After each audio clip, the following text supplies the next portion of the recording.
नहमदुहु व नसल्ली अला रसूलिहिल करीम अम्मा बाद। कोमा मसला چې مونږ شروع کوو دا هغې نوم ده امام بخاري رحمت الله علیه او غیر مقلدینو دا دعوه ده چې امام بخاري رحمت الله علیه دا غیر مقلد دی. د مونږ تعلق دا د امام بخاري سره ده او امام بخاري تعلق دا د مونږ سره ده. خو مونږ دا خبره بیانوو چې امام بخاري رحمت الله علیه دا مقلد ځان ته خبره ده چې د کوم امام تقلید کوو او مونږ د کوم امام تقلید کوو، خو اصل بنیادی خبره ده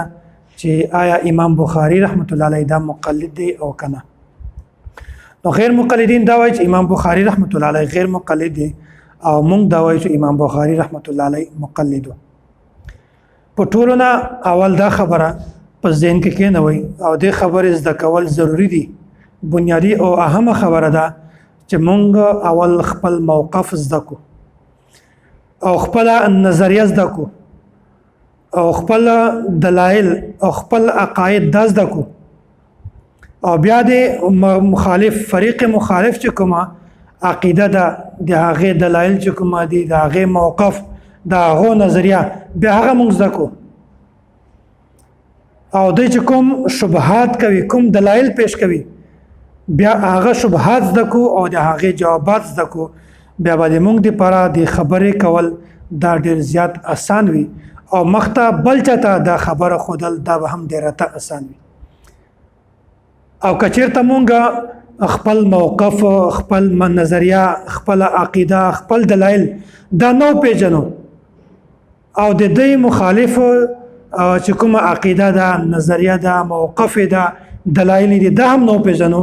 بیا به ګورئ په خبرې کول کې مونږ ته ډېر زیات تکلیف وي. ځکه چې اصل سړی خو هغه ده چې یوه خبره زده کړي او بیا دی هغه خبره نورو خلکو ته وښیي نورو خلکو ته خبره بیان کړي. دو چې خپل خبره نه زده کړي که نه بیا به نورو خلکو ته څه خبره بیانوي. نو بنیادی خبره دا ده چې خپل موقف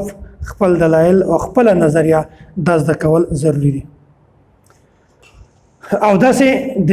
صحیح البخاري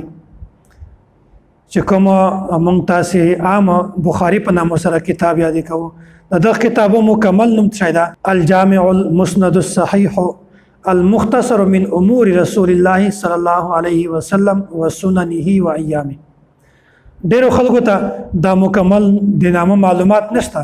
بس صرف دا وایي چې صحیح بخاري او صحیح بخاري. نو مکمل نوم څه ده؟ الجامع المسند صحیح المختصر من امور رسول الله صلی الله علیه وسلم وسننه وایامه.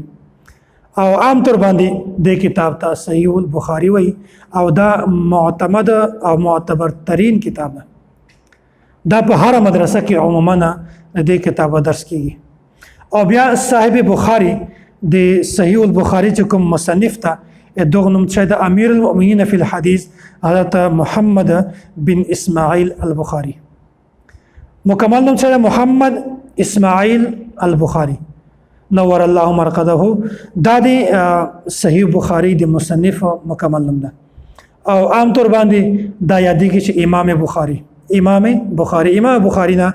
محمد بن اسماعیل البخاري دا مراد ده. نو صاحب بخاري دا معتبر او معتمد ترین سړی ده او داسې صحیح البخاري دا هم معتبر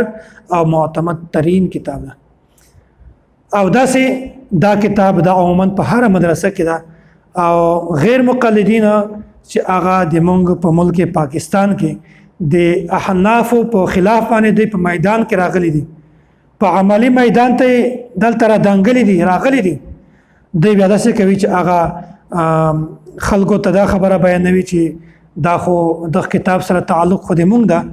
او مونږ د دې کتابونو دلایل پیش کوو. عموما صحیح بخاري دی په دلیل کې پیش کوي او صحیح بخاري نه دی دغه دلایل پیش کوي او په عوامو کې دغه تأثر پیلوي دا خبره پیلوي چې د صحیح بخاري سره تعلق دا مونږ غیر مقلدینو ده او د احنافو هیڅ تعلق نشته. دا یو غلط تأثر په خلکو کې دی پیلوي او داسې دی دا خبره هم بیانوي دا دوم تأثر پیلوي چې مونږ هم اهل حدیث یو او امام بخاري چې کومه ده دا هم اهل حدیث ته غیر مقلد ده او په خلکو کې دا یو بل تاثر د زیات پلاوي دا وایي چې بشکه خبره خو ټیک ته چې احناف دا کتاب خپل هم زده کوي او خپل بچانو ته مدرسو کې دا کتاب پڑھاوي نورو خلکو ته طالبانو ته دا کتاب خي او د دې کتابو ختم هم کوي ختم بخاری شریف او داسې د درسونه هم کوي په دې باندې جلسه انعقاد هم کوي خو په دغه کتاب باندې عمل نه کوي زه مخکې ان شاء الله په تفصیل سره دا خبره بیانوم چې آیا صحیح بخاری باندې عمل غیر مقلدین کوي او که احناف کوي دا به ان شاء الله تفصیل کې مخته دا خبره بالکل واضحه چې صحیح بخاری سره تعلق دا د احناف او که د غیر مقلدین د امام بخاری رحمت الله علیه د ذهانت یو واقعه صرف تاسو ته بیانوم امام بخاری رحمت الله علیه چې کله بغداد ته تشریف یور بیا بعض خلکو د امتحان واخیست د دې دا سوچ چې موږ به د امام بخاری رحمت الله علیه امتحان واخلو خلک خدا وایي چې دا امیر المؤمنین فی الحدیث حافظ الحدیث ډېر القابات ورته ملاویږي چې دا حدیثونه ټول ورته یاد دي موږ به د امتحان اخلو چې آیا دا واقعي حدیث ورته یاد دي او کنه بیا دوی داسې یو چال جوړ کو داسې یو ترتیب جوړ کو چې دوی 10 کسان 10 علما غټ غټ خلک راجمع کړل او د هر کس په ذمہ باندې 10 احادیث ولګول او یو کس ته ویل چې ته 10 احادیث به تیار کې او د دې 10 احادیث به سند او متن دا دواړه بدلوي سند چې کومه ده چې په کوم واسطو سره دا حدیث مونږ ته رسیدلی ده چې پلانکی دا حدیث بیان کړی دا بیا پلانکی بیان کړی دا بیا پلانکی بیان کړی دا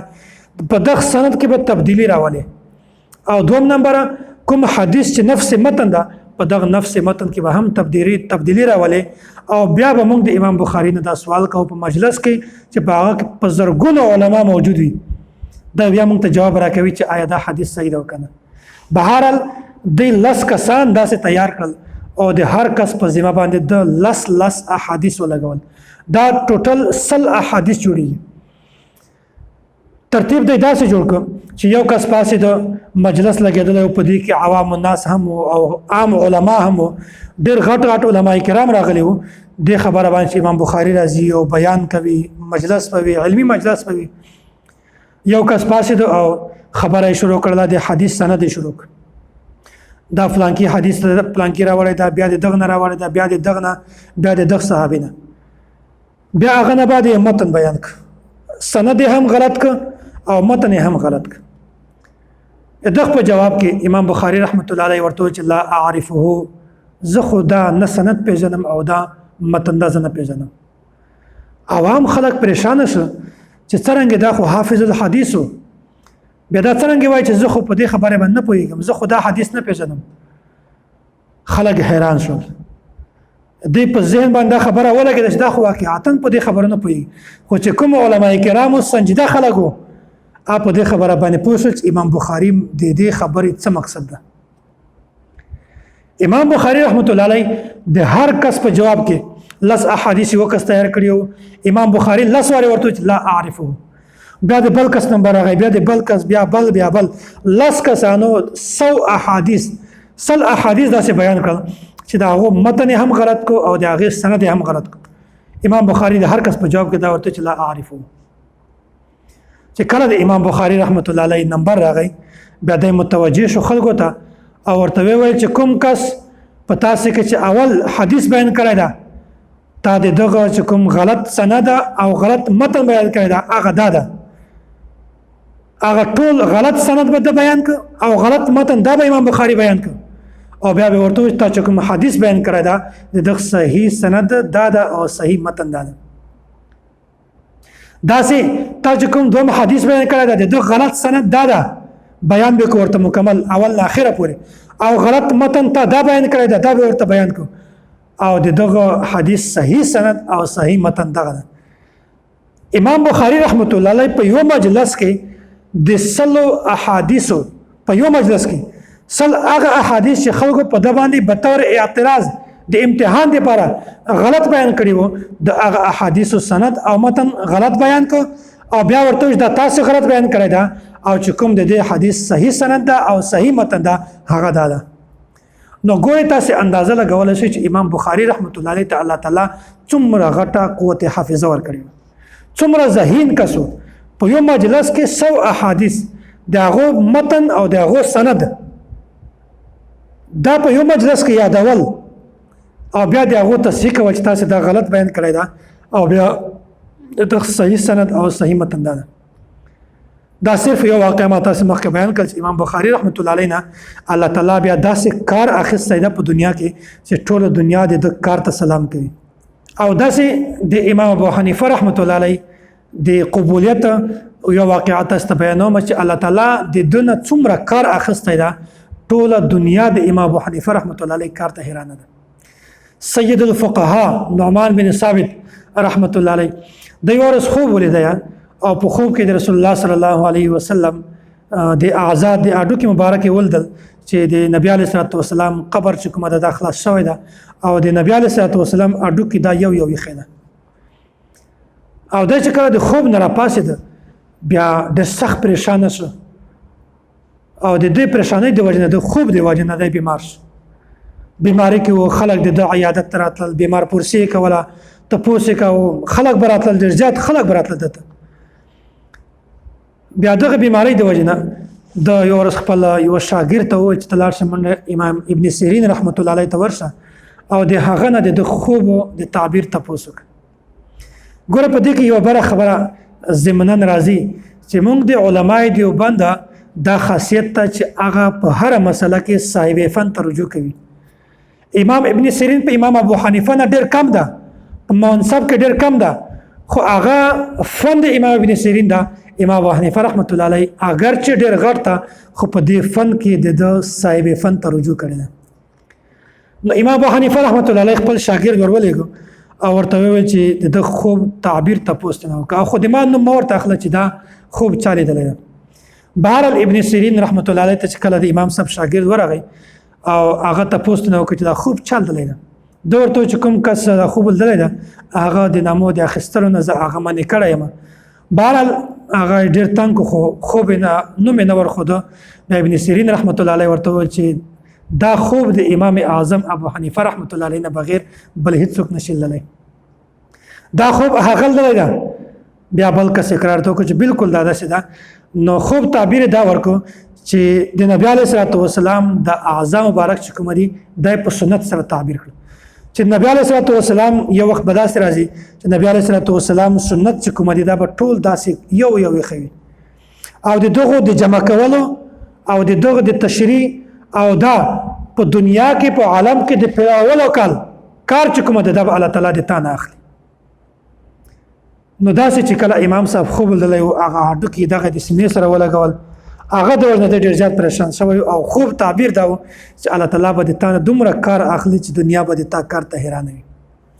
نو دا امام ابو حنیفه رحمت الله علیه ده چې الله تعالی د ده نه دومره کار اخیسته ده چې د یو غټ امام شمارل کېږي. سید الفقهاء امام ابو حنیفه رحمت الله علیه الله تعالی د ده نه دومره کار اخیسته ده الله تعالی د ده ټول کار ته قبولیت حاصل کړي. صحیح بخاری کې بعض مرفوع احادیث دي چې د هغو سند رسول الله صلی الله علیه وسلم ته رسي او داسې صحیح بخاری کې بعض موقوفات دي چې د هغو سند صحابي ته رسي او بعض صحیح بخاری کې مقطوعات دي چې د هغو سند تابعی ته رسي او صحیح بخاری کې بعض معلقات دي یعنی یو حدیث ته هغه ذکر شوی ده یا خود هغه سند بالکل ذکر شوی هم نه ده او یا داسې ده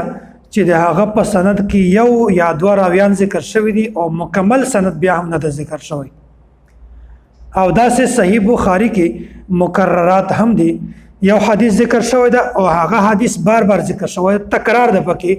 یعنی مکمل حدیث دوباره راوړی ده یا مکمل حدیث دوباره نه ده بلکې د هغه یو جز ده او داسې په صحیح بخاری کې متابعات هم دي چې داسې په هغه کې یو حدیث امام بخاری راوړی ده او بیا د هغه توابع هم راوړی ده. نو دا که ټوټل مونږ سره میلاو کو دا تعداد جوړیږي 9082 یعنی 9082 دا تعداد جوړیږي او دا د دغه ټولو سند چې کومه ده هغه رسول الله صلی الله علیه وسلم ته نه ده رسېدلی. نو دا خبره به تاسې راسره منئ چې په صحیح بخاری کې صرف د رسول الله صلی الله علیه وسلم افعال اقوال تقریرات صرف دا موجود نه دي بلکې د سره د صحابي قول تابعي تبع تابعي او د ورسته ځنې فقهای کرامو اقوال او افعال دا هم موجود دي او داسې د صحیح بخاری سره او د امام بخاری سره رشتہ او تعلق دا د هغو خلکو ده چې هغه د رسول الله صلی الله علیه وسلم خبره هم مني د صحابه کرامو خبره هم مني تابعینو خبره هم مني تبع تابعی خبره هم مني او د ورسته فقهای کرام مجتهدینو خبره هم مني او څوک چې رسول الله صلی الله علیه وسلم خبره مني او د ورسته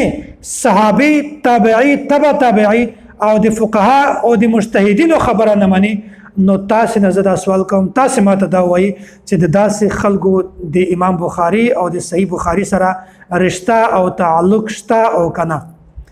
بالکل دغه سره تعلق نشته نو ګوري موږ دا خبره کوو چې موږ انبیا دا حجت منو په اوله درجه کې بیا په هغه نه بعد صحابه کرام حجت ګڼو بیا تابعین بیا تبع تابعین بیا فقها او مجتهدین او امام بخاری دا ټول مني کوم چې مونږ منو هغه امام بخاری مني امام بخاری دیخوا نزي نو دا خبره ده چې د بخاری سره رشتہ د هغو خلکو ده چې هغه دا ټول خلک مني او کوم چې دغه ټول نه مني هغه خلکو د امام بخاری سره او د صحیح بخاری سره بالکل تعلق او رشتہ نشته نو خلاصه د خبره ده چې امام بخاری د خپل صحیح بخاری کې موقوفات مقطوعات او داسې مرفوعات دا ټول راوړي دي یعنی هغه روایت راوړي دي چې هغه سند نبی علیه الصلاه والسلام ته رسي هغه روایت راوړي دي چې هغه سند صحابي ته رسي هغه روایت راوړي چې هغه سند تابعی تبع تابعی ته رسیږي نو امام صاحب بخاری محمد بن اسماعیل البخاری دغه د ټولو خبره کوي دغه نبی علیہ الصلوۃ والسلام خبره هم مني د صحابي خبره هم مني د تابعی خبره هم مني د ورسته فقها کرام مجتهدین اقوال هم مني خو غیر مقلدین داسې دي چې هغه وایي چې مونږ صرف هغه خبره منو چې هغه سند صرف رسول الله صلی الله علیه وسلم ته رسیدلی نو امام بخاری دا ټول جمع کړی دي او غیر مقلدین صرف مرفوع حدیث مني نو دا امام بخاری او صاحب بخاری امام بخاری او داسې بخاری شریف سره تعلق د هغو خلکو د هغه ټول مني او کوم چې ټول نه مني صرف د نبی علیه الصلاه والسلام افعال اقوال او تقریرات مني د هغو خلکو د امام بخاری سره هیڅ تعلق او رشتہ نشته صحیح بخاری کې کل روایات دا 9082 دي نظر 82 روایت او په دې کې 22 روایت 22 روایت دا سړي چې هغه ته ثلاثیات وایي یعنی هغه ته ثلاثیات بخاری وایي ثلاثیات مطلب دا ده چې امام بخاری نه ونیسا رسول الله صلی الله علیه وسلم پورې په منځ کې دغه روایت چې کوم سند ده په دې کې صرف 3 واسطې وي یعنی په 3 واسطو سره د رسول الله صلی الله علیه وسلم نه دغه روایت امام بخاری ته رسیدلی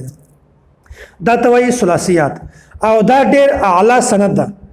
امام بخاری رحمت الله علیه ته په داسې سند باندې فخر ده هر محدث دا خواهش ده چې زه داسې سند حاصل کما داسې روایت ما ته په داسې سند سره راورسیږي چې په هغه کې ډېرې کمې واسطې وي او چې په کوم روایت کې کمې واسطې وي هغه روایت سند چې کومه ده هغه ډېر عالی سند ډېر غټ سند شمارل کېږي او هر محدث ته په دې باندې فخر وي چې ما ته داسې روایت راورسېدل چې په هغه کې چې کوم مرغه دي راویان دي هغې سند ده په هغې کې تعداد کم ده نو په دې کې صرف 3 راویان دي رسول الله صلی الله علیه وسلم نه راونیسا امام بخاری پورې چې کوم روایت راغلي دي په هغې کې راویان صرف 3 واسطې دي او بیا د هر محدث دا خواهش ته چې زه داسې سند حاصل کړم چې هغه عالی وي او په دې ثلاثیات کې دا 22 روایت په دې کې 11 روایت 11 روایت داسې دي چې د هغه راوی مکی بن ابراهیم ده یعنی دا د امام ابو حنیفه نعمان بن ثابت سید الفقهاء د هغه شاګرد ده امام بخاری رحمت الله علیه 11 په 22 روایت هغه روایت چې په هغه باندې امام بخاری ته فخر ده چې ما سره 22 روایت داسې چې زه په دې باندې فخر محسوس کوم.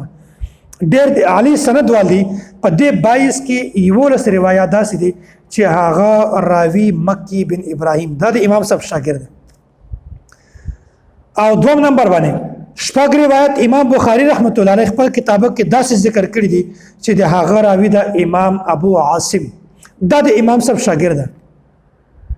او بیا درې روایت امام بخاری رحمت الله علیه خپل کتابو کې داسې ذکر کړی دي چې هغه د ثلاثیاتو نه دي او د هغه راوی د امام محمد بن عبد الله انصاری دا د امام ظفر رحمت الله علیه شاګرد او بیا هم په یو واسطه سره دا د امام صاحب شاګرد. نو ګورئ په 22 روایت کې ثلاثیات ټوټل 22 دي 22 روایت دي په دې 22 کې 20 روایت یعنی 60 روایت داسې دي چې هغه باندې امام بخاری ته فخر ده او دا 60 روایت امام بخاری د امام صاحب د شاګردانو نقل کړي دي. نو ګورئ د امام صاحب خواته د امام صاحب مقام د امام صاحب عظمت دې ځنه معلومیږي چې امام بخاری رحمت الله علیه خواته هغه کتابو کې د امام صاحب د شاګردانو روایت نقل کړي دي. نو څومره غټه عظمت او د مقام ولا خبره ده. امام بخاری څومره د امام صاحب مقام او احترام پیژني چې هغه د شاګردانو روایت نقل کړي دي. صرف 2 روایت چې هغه د بل چا نقل کړي دي په دې 22 روایتو کې 60 روایت دغه امام بخاری رحمت الله علیه د امام صاحب د شاګردانو نقل کړي دا توي ثلاثیات. نو دا داسې روایت دي چې په دې باندې امام بخاری ته فخر ده او هر فقيه ټول فقهای کرامو ته په داسې روایت باندې فخر ده چې په هغه کې سند ډېر کم وي. دغه وجنه امام بخاری رحمت الله علیه سره رشتہ دا د هغه ده چې کوم سره د یو تعلق زیات وي کوم سره د هغه نسبت زیات وي. نو مونږه امام بخاری رحمت الله علیه سره تعلق هم زیات ده امام بخاری رحمت الله علیه مونږ سره تعلق او رشتہ هم زیات ده. او کوم خلک چې دا دعوه کوي چې د احناف سره د امام بخاری تعلق نشته نو زه دا ورته وایم چې په کوم شی باندې امام بخاری ته فخر ده په هغه 22 روایت 22 کې 20 روایت د امام بخاری د امام صاحب د شاګردانو نقل کړي.